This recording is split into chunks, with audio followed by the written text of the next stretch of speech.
Às vezes as coisas não são assim, sabe, preto e branco. Elas são cinzas, ou seja, às vezes não temos apenas duas opções, certo ou errado. Às vezes temos uma mistura ali, coisas boas e coisas não tão boas. Primeira estrofe, que é uma crítica à questão de como que muitas vezes nós como igreja podemos ser egoístas e buscarmos a Deus apenas por nós mesmos e nos esquecemos do mandamento da grande comissão de pregarmos o evangelho, de nos preocuparmos com o próximo. Uma crítica a um evangelho comercial, em que tanto o pastor como a ovelha, eles fazem um comércio. É o comércio da fé, onde o fiel ou cliente paga por um serviço espiritual. A pessoa até contribui, mas só porque ela ouviu que ela receberá muito mais e por aí vai. O gasofilácio, nesse sentido, se torna uma bolsa de valores. E o dízimo importa mais do que os corações, como a cantora disse. O dízimo importa mais do que os corações denota que, desde que se faça o ritual, coloque a oferta, Deus vai ouvir e abençoar. Ora, eu acredito que não tem como criticar uma fala dessa, eu acho que isso acontece. Você percebe essa crítica vista na canção, você também a vê em boa parte da Escritura. Deus fazendo a mesma crítica por meio de seus profetas ao seu povo. Eu sei que teve gente dizendo que a igreja não precisa de gente apontando seus erros. Ora, mas o que os profetas fizeram se não apontar os erros do povo de Israel? Houve dois profetas em Israel ao mesmo tempo, Ananias e Jeremias. Ananias, ele não apontava os erros de Israel. Jeremias, sim. Por isso, Jeremias, ele foi até preso. Talvez foi acusado de ser polêmico, de querer lacrar. Jeremias, você não pode falar isso publicamente. É algo que só nós aqui, os sacerdotes ladrões, nós devemos lidar. Ninguém deve falar, não. Resultado, a pregação sem crítica de Ananias, essa foi ouvida. E a pregação, sem crítica nenhuma de Ananias, deixou o povo confortável em seus pecados. Por isso, Deus enviou a Babilônia para violentar as mulheres, trucidar as crianças, assassinar os homens e exilar como escravos aqueles que restaram. E tudo isso por conta de uma pregação do amor, sem crítica de Ananias. Então, esse papo de que não pode falar publicamente os pecados do povo de Deus, isso não existe. Se fosse assim, não teríamos a reforma protestante. Lutero colocou as suas 95 teses para todo mundo ver. Mas, pastor, tem muitas igrejas que não são assim, que ajudam e ajudam muito. Eu sei. E acredito que a música trata da falsa igreja. A música não é uma crítica ao evangelho, à igreja verdadeira, mas ao evangelho de fariseu. Não é isso que a canção canta? Não é isso que a canção declara? Tanto que na própria bancada do programa em que a Aimee se apresentava, um homem que ajuda várias crianças, ele não ficou ofendido. Ontem eu estava pregando lá em Uberlândia. E perguntei ao pastor Libório, meu amigo, um abração para você, meu querido. Eu perguntei para ele se ele havia ficado ofendido com essa parte da música em que a Aimee diz que o reino virou negócio. E ele, que sustenta vários missionários pelo mundo, ele não ficou. Ele entendeu que a música trata do evangelho dos fariseus, não do genuíno evangelho. É uma crítica às falsas igrejas, é uma crítica a uma atitude que muitas vezes nós podemos ter. Então, não tem nenhum problema. Mas, pastor, muitos hereges gostaram da música. Isso não seria uma evidência de que ela está completamente errada? Ora, esses mesmos hereges também dizem gostar de Jesus. Jesus, então, é falso? Já que eles gostam? Não, é que eles distorcem a palavra de Deus. Então a música também pode ser levada, torcida para o mal. Mas, pastor, talvez você não ache que a música deveria ser composta de um modo assim a dizer claramente que não são todas as igrejas? Ora, a ação exaustiva não é uma exposição exaustiva de um assunto. Então, muitas vezes se comunica as coisas através de símbolos. Como, por exemplo, eu acredito que aqui está ali, ó, o evangelho dos fariseus. Ó, o reino se tornou um negócio. Onde? No evangelho dos fariseus. Mas tá, mesmo que fosse mais explícito a questão, dizendo, olha, peraí, tem igrejas que são boas e tal, creio que os malignos usariam para atacar a verdadeira igreja de qualquer forma, assim como usam as palavras do próprio Cristo até hoje. Martin Lloyd Jones disse que toda a doutrina bíblica é perigosa. Com isso, ele não quis dizer que a Bíblia é perigosa em si mesmo, que a Bíblia tem erros, mas que mesmo quando ensinamos corretamente um assunto bíblico, o coração maligno é tão terrível que ele pode pegar uma coisa boa e levar para o mal. Portanto, esse trecho, eu não vejo nenhum problema, acredito que deve ser dito mesmo, e a gente sabe que tem um monte de gente que fazendo coisa boa. Eu sei de igrejas que compram, em países do Oriente Médio, por exemplo, que compram pessoas que são escravizadas, compram para libertá-las. Igreja, pagando isso com dízimo. Então, não, eu vejo que existe sim as boas ações, mas ela falou assim mesmo, falou o reino se tornou um negócio, e disse isso é o evangelho dos fariseus. Assim como, por exemplo, Isaías em Isaías capítulo 1, 2, ele fala, olha, vocês se tornaram uma nação pecaminosa. Isso significava dizer que não existia ali ninguém bom em Israel? Claro que tinha. Mesmo assim, Isaías falou assim, olha, vocês se tornaram uma nação pecaminosa.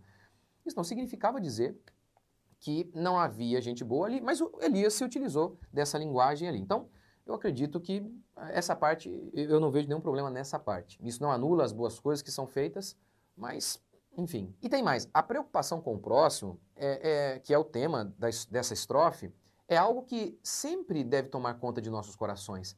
Ou você acha que estamos tão ricos espiritualmente que não precisamos de nenhuma crítica? Vamos falar da boa igreja, vai. Mesmo a boa igreja. Estamos tão ricos espiritualmente que não precisamos de nenhuma crítica? Lembra quem disse isso? Laodiceia. E este era exatamente o espírito do fariseu, que se achava tão puro, não passível de críticas, que eles mataram aquele que teve a coragem de publicamente expor os pecados deles. Ou seja, isso é farisaísmo. Eles se achavam santos e por isso acreditavam que não podiam ser criticados. Se você pensa como eles, pois bem, que você não pode ser criticado em hipótese alguma, pois bem, você vestiu certinho a carapuça do evangelho do fariseu.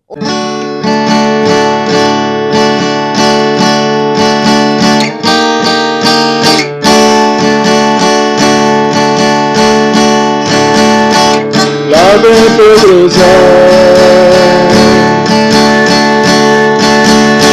Lá vem Pedro Zé, o nordestino, pobre menino, filho do sertão, trazendo no peito a dor, a mágoa viva, fruto de uma civilização. Nas mãos todo o ódio de um mundo que o traiu pela injustiça e solidão. A justiça e solidão. A justiça e solidão. A justiça e solidão. Mas não tem problema, moço, não. Eu sou cabra macho, sou senhor, e não é tão fácil me vencer. Conheço os mistérios de uma flor. Lá vem Pedro Zé, chegando Natal, cidade grande, berço de toda justiça social. Ele só queria apenas uma chance para trabalhar. Sou um homem de bem, de uma família que é humilde, mas que tem um coração, a vontade de ajudar,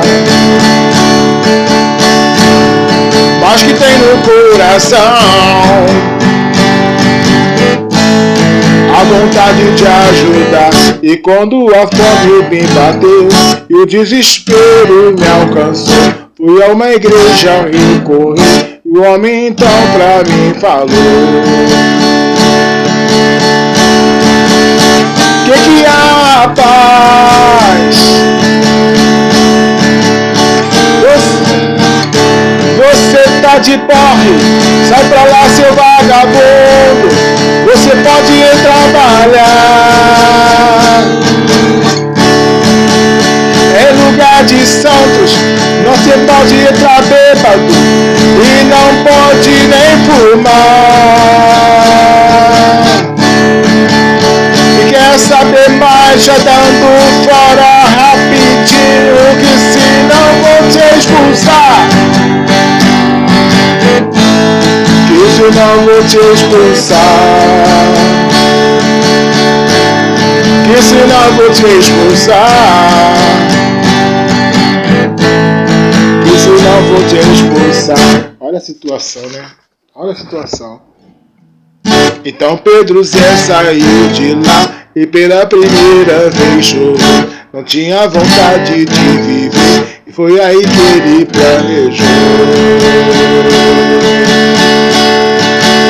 eu vou me matar. Sou pobre coitado, tô cheirando mal danado e não tenho onde ficar.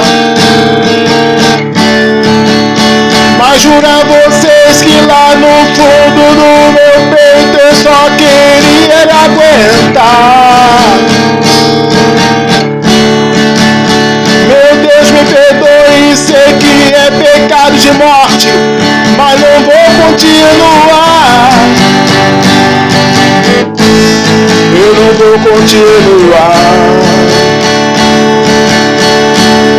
Eu não vou continuar. Eu não vou continuar. E aí eu pergunto a vocês: por que é tão difícil se amar? Por que é difícil se ajudar? Por que tanto mal existe aqui? Pois é, por que, né? Por que será? O que foi deixado para nós, amai-vos como eu vos amei, porque não lutamos pelo bem, qual é o sentido de viver? Mas Deus sabe tudo que Ele faz, e não deixaria isso assim. O povo quantos é homem bom, nunca merecia esse fim.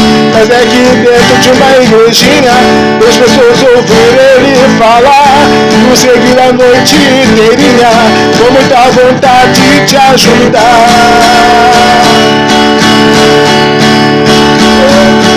Deus é foi levante e inteiro, e dali só queria se atirar. Mas 3 vozes gritaram com emoção: não se atire não, Deus te ama, Zé. E pra cá nós viemos te levar.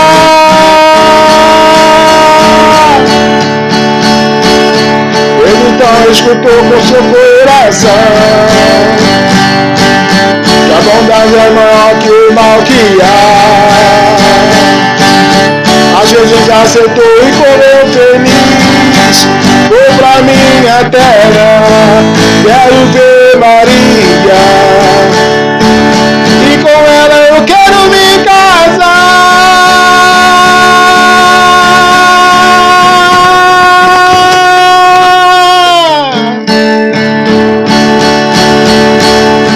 Vai pelo Zé, boa sorte, Zé. Deus te ama.